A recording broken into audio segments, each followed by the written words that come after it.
మన వికలాంగుల పెన్షన్ 4000 నుంచి 6000కు పెంచుతామని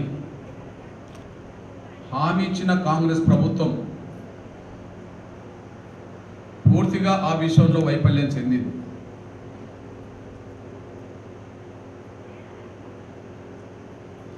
ఎన్నికల హామీలో ఇక్కడ స్పష్టంగా ఉన్నది. 2023 ఎన్నికల హామీలో ఇలా స్పష్టంగా ఉన్నది. వికలాంగుల పెన్షన్లను 6000కు పెంచుతాము అని. అదే సమయంలో ఆసర పెన్షన్లందరికీ 6 గ్యారెంటీల్లో భాగంగానే చేయూత పెన్షన్గా మార్చి 4000 ఇస్తామని చెప్పి 2023 మేనిఫెస్టోలో పేర్కొనడం జరిగింది. ఇక్కడ మీ అన్నగా మీ బిడ్డగా ఒక విషయాన్ని గుర్తు చేస్తున్నా. ఇది ఎన్నికల మేనిఫెస్టో పెట్టడమే కాకుండా అప్పటి పిసిసి అధ్యక్షుడు ఇప్పటి ముఖ్యమంత్రి రేవంత్ రెడ్డి గారు ఎన్నికల ప్రచారంలో భాగంగా బహిరంగ సభలకు వెళ్ళినప్పుడు అక్కడ ప్రజలను ఉద్దేశించి మాట్లాడుతూ ఇక్కడ పెన్షన్ పొందే వికలాంగులు ఉంటే మీరు ఈ నెల 4000 తీసుకుంటున్నారు కదా, ఈ నెల మీరు ఓట్లు వేయండి, వచ్చే నెలలో మీకు 6000 ఇస్తామని చెప్పడం జరిగింది. మీద ఎవరైతే ఆధారపడి మీరు బతుకుతున్నారో మీరు ఈ నెల 2000 తీసుకుంటున్నారు కదా, మీరు ఈ నెల ఓట్లు వేయండి, మీకు అధికారం వచ్చిన మొదటి నెల డిసెంబర్లోనే మీకు 4000 పెన్షన్ ఇస్తామని చెప్పడం జరిగింది.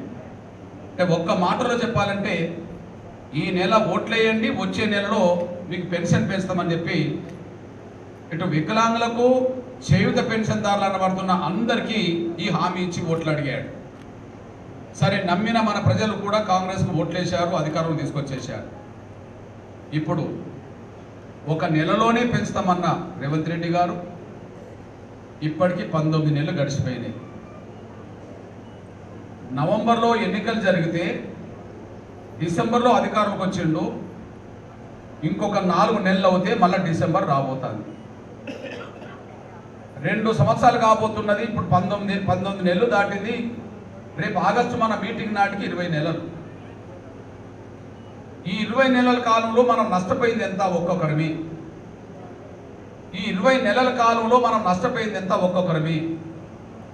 ఒక్కొక్క వికలాంగురాలు లేదా వికలాంగుడు లేదా వృద్ధులు వితంతులు ఒక్కొక్కరు ఎవరైనా సరే పెన్షన్ పొందేటోళ్ళు ఇప్పటికీ 38,000 నష్టపోయారు. వచ్చే నెలకు 40,000 నష్టపోతున్నారు. కారణం ఏంటంటే ఇప్పుడు 4000 పెన్షన్ వికలాంగులకు వస్తున్నాయి. హామీ ఇచ్చింది 6000. అంటే మనకు రావాల్సింది ప్రతి నెల 2000 రావాలి అదనంగా. ఇప్పుడు నెలకు 2000 మనం నష్టపోయినాం కదా, మరి 19 నెలలుగా మనం నష్టపోతున్నాం కదా. రేపు ఆగస్టు వస్తే 20 నెలలు కదా.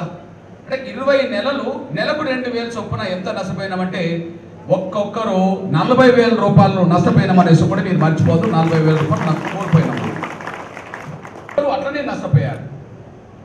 ఇప్పుడు వృద్ధులు వితంతులకు 2000 పెన్షన్ వస్తుంది. మరి ఇస్తానన్నది ఎంత? 4000. అంటే ఎంత ఇవ్వాలి? అదనంగా 2000 ఇవ్వాలి. అట్లా 20 నెలలు ఇవ్వలేదు అని అనుకో, నెలకు 2000 అంటే 20 నెలల్లో 40,000 కదా. మొత్తం ఎంత ఖర్చు వచ్చింది 20 నెలలు అంటే ప్రతి నెల 1000 కోట్ల రూపాయలు. ప్రతి నెల 1000 కోట్ల రూపాయలు మనం నష్టపోతే 20 నెలలుగా ఒక్కొక్కరు 40,000 నష్టపోయినరు. కానీ 20 నెలలుగా మొత్తం పెన్షన్ పొందేటోళ్ళు 20,000 కోట్ల రూపాయలు నష్టపోయింది అనేసి కూడా మీరు మర్చిపోతాను. సైనం 20,000 కోట్లు నష్టపోయారు. ఇక్కడ బాధాకరమైన విషయం ఏంటంటే అధికార పక్షం 20 నెలలుగా మోసం చేస్తుంటే ప్రతిపక్షంలో ఉన్న ఎవ్వరు కూడా ఈ విషయాన్ని గట్టిగా ప్రస్తావించలేకుండా పోయారు. ఇది బాధాకరమైన విషయం.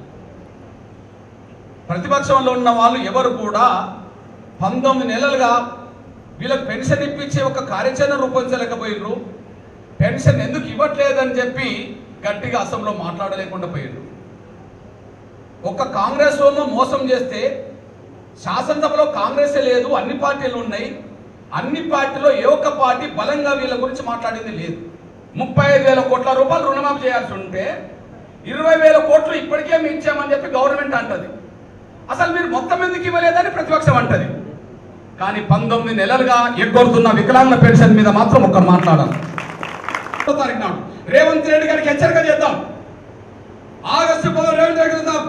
రేవంత్ రెడ్డి, నువ్వు పెన్షన్ పెంచే విషయంలో ఇంకా ఆలస్యం చేస్తే నువ్వు రాజీనామా చేత కాకపోతే పెన్షన్ పెంచకపోతే నువ్వు ఇస్తావా? వెంటనే ఆగస్టు ఇవ్వు, లేకపోతే ఆగస్టులో రాజీనామా చేయి. నువ్వు నీ తర్వాత వచ్చిన వాళ్ళు ఎవరో ఖచ్చితంగా పెన్షన్ పెంచడం దాటిద్దని చెప్పి గట్టిగా హెచ్చరిక చేద్దాం. రేపు ఒకటే, ఆయన పెంచడమా, ఆయన గద్దె దిగిపోవడమా, ఆయన పెంచి ఇవ్వడమా, గద్దె దిగిపోవడమా, ఏదో ఒకటి తెలుసుకుందాం అంతే. ఆయన పెన్షన్నే పెంచాలి, లేదా చేత కాకపోతే రాజీనామా చేసే కావాలి. ఆ పోరాటం చేయడానికే మీ బిడ్డగా నా వంతు మీకు అండగా నిలబడడం కోసం మీ దగ్గర